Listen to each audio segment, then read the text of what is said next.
तरफ प्रधानमंत्री मोदी जी तेलंगाना के विकास के लिए पैसा भेजते हैं, तो दूसरी तरफ एक परिवार भ्रष्टाचार के नाम पर उस पैसे का दुरुपयोग करके वो पैसा आप तक आपके विकास में न लगे, इसके लिए काम करता है। मैं यहां ये भी बताना चाहता हूं कि आज मोदी जी ने जहां जहां बीजेपी का राज्य है और केंद्र सरकार ने पेट्रोल और डीजल के प्राइस को घटा दिया, पेट्रोल और डीजल के वैट को राज्यों ने हटा दिया जहां जहां बीजेपी की सरकार थी, लेकिन केसीआर ने यहां पर पेट्रोल और डीजल के दाम नहीं घटाए। आज सबसे ज्यादा महंगा डीजल किसान को मिलता है तो तेलंगाना में मिलता है। आज महंगाई अगर सबसे ज्यादा है तो तेलंगाना में सबसे ज्यादा महंगाई है। 8.5% की महंगाई इन्फ्लेशन है। एक तरफ मोदी जी लोगों के संतुष्टिकरण के लिए काम करते हैं, तो दूसरी तरफ केसीआर तुष्टीकरण के लिए काम करता है। और जब मैं तुष्टीकरण कहता हूं तो इसको गरीबी, महंगाई, किसानों के विकास, इससे मतलब नहीं है।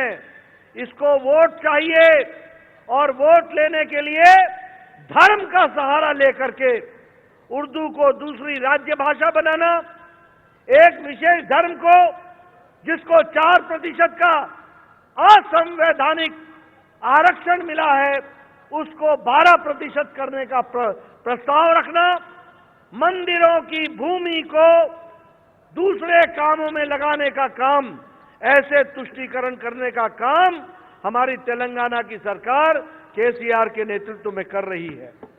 मैं यहां ये भी कहना चाहूंगा, ये जो बीआरएस है, ये बीआरएस द्रव्योल्बण रेटो ఇవాళ నరేంద్ర మోడీ గారు పేదల మీద భారం పడకూడదని చెప్పి, సామాన్యుల మీద భారం తగ్గించాలని చెప్పి కేంద్ర ప్రభుత్వం పెట్రోల్, డీజిల్ దాని మీద 5 రూపాయలు కేంద్రం తగ్గించి బీజేపీ పాలిత రాష్ట్రాల్లో 10-15 రూపాయలు ప్రతి పెట్రోల్ లీటర్ మీద తగ్గించి ఆ రకంగా సామాన్యులను ఆదుకుంటా ఉంటే కేసీఆర్ కి మాత్రము మనసు లేదు, మనసు రాదు.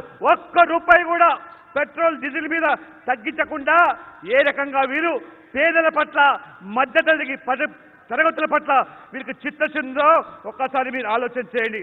అంతేకాదు బీఆర్ఎస్ అంటే ఏమిటి? ఇది పూర్తిగా అవినీతి పరుల సంఘంగా మారింది. ఇవాళ రాక్షసుల సంఘంగా, రాక్షసులు ఆ రోజు ప్రజలు ఏ రకంగా పట్టి పీడించారో అదే రకంగా ఇవాళ బీఆర్ఎస్ నాయకులు ప్రజలను పట్టి పీడిస్తూ ఉన్నారు. భూములు అన్యాక్రాంతం చేస్తున్నారు, ఎక్కడ పడితే అక్కడ దోచుకుంటున్నారు. కాళేశ్వరం ప్రాజెక్టు పేరు మీద రైతులకు నీరు అందిస్తామని చెప్పి 30,000 కోట్ల ప్రాజెక్టును 1,20,000 కోట్లు పెంచి ఏ రకంగా ఏటీఎంగా మార్చుకున్నారో, ఎప్పుడు పడితే అప్పుడు డబ్బులు కమిషన్లు కొట్టడానికి ఉపాయం చేసుకుంటున్నారో, మొన్న ఆ యొక్క మేడిగడ్డ దగ్గర ఆ బ్రిడ్జ్ కుంగిపోతే ఈ ప్రజాధనం ఏ రకంగా లూట్ అయిందో ఒక్కసారి మీరు అందరూ కూడా ఆలోచన చేయండి. కాబట్టి దయచేసి మీరందరూ కూడా ఈ యొక్క అవినీతిపరమైనటువంటి, కుటుంబపరమైనటువంటి ఈ బీఆర్ఎస్ పార్టీకి బుద్ధి చెప్పాల్సినటువంటి అవసరం ఎంతైనా ఉన్నది. ఇవాళ आपको याद है ना मियापुर का भूमि का घोटाला?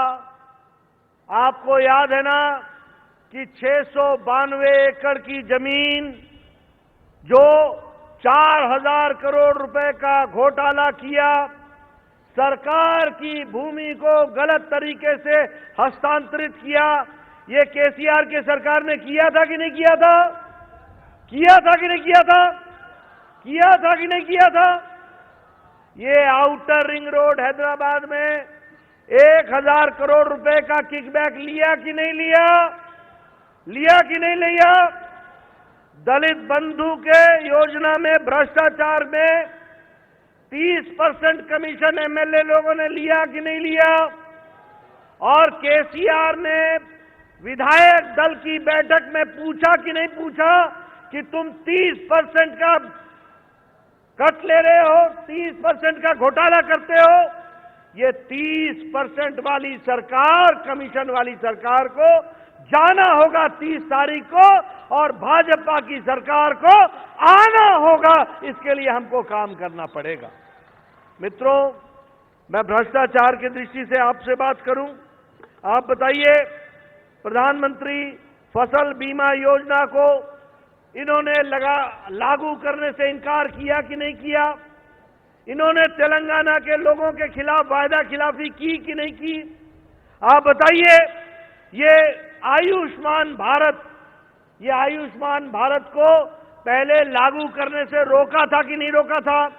गरीब लोगों को 5 लाख रुपए का उनको इंश्योरेंस मिल सके, इसको रोकने का काम केसीआर ने किया कि नहीं किया?